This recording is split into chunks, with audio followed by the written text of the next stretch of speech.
I want you to help us to break it down from the Gen Z perspective, kind of the pre, the during, and the post, if you will, to talk about, okay, in first of all, what it is. And then also just think about that. Okay, what are some concrete ways in which we can do that, right? So, does that mean that I randomly go and like talk to people, or do I go to job fairs? Do I go to networking events? Do I go to like chambers of commerce and things like that? So, maybe you can help us to kind of walk to that kind of before, during, and then after. Absolutely. And really what I said in the beginning was that it's a mindset shift, right? Because you have to change the way you think before you go out to the job. Now, before you go out for the job, you have to prepare for that job. You have to get your resume together. You have to do a little investigative work about what the company truly is and what the feeling is of that, of the office.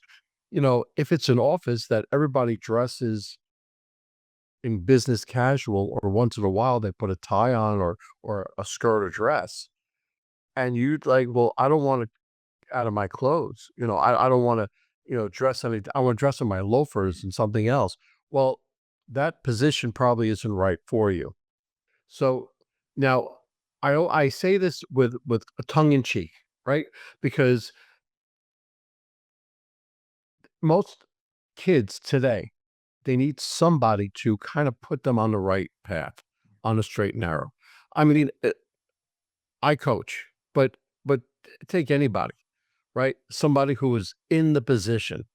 So when LinkedIn is a great business platform, and if you're interested in going to this business and asking for a job, then look into the business through LinkedIn.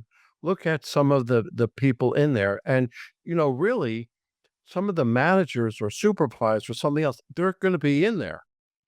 Send them a link. Send them, say, "Hey, how you doing? I'm Michael. I'm very interested in your company, and you're doing so well. Would you have 15 minutes for me?"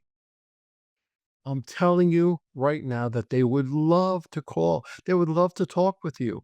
If you said, "I would love to take you out for a cup of coffee or something, just I'd like to get some information," they would love to speak with you. But all of this would be getting information for you and get you better suited for that job, right? So then you're doing everything you can to get that job. Once you get once you apply, once you get that interview, that's such a major step. But you have to think about where you are and what you're doing. You have to dress for the interview. If you don't dress for the interview, you lost. I don't care what type of job it is, right?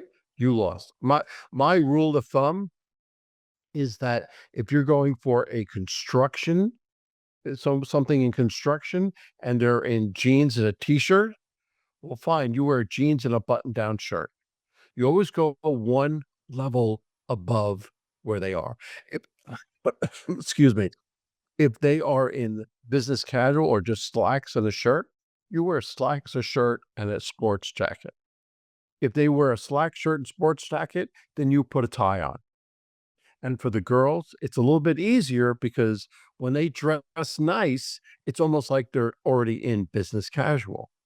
But stay away from the jeans. I don't care how nice or how expensive the jeans are, you stay away from the jeans. So that's looking the part.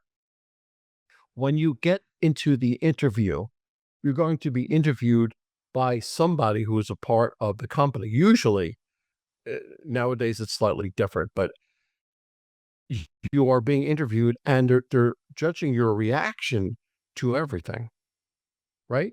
You have to go there with a series of questions like, what does a company feel like?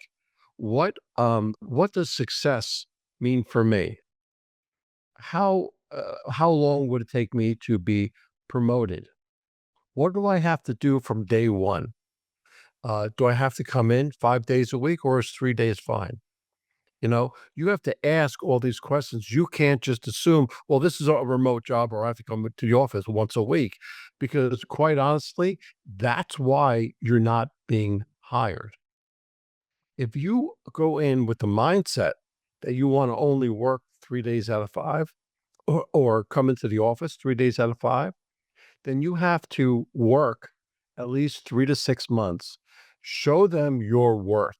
Show them you are worth staying home for 2 days. Because without that, nothing.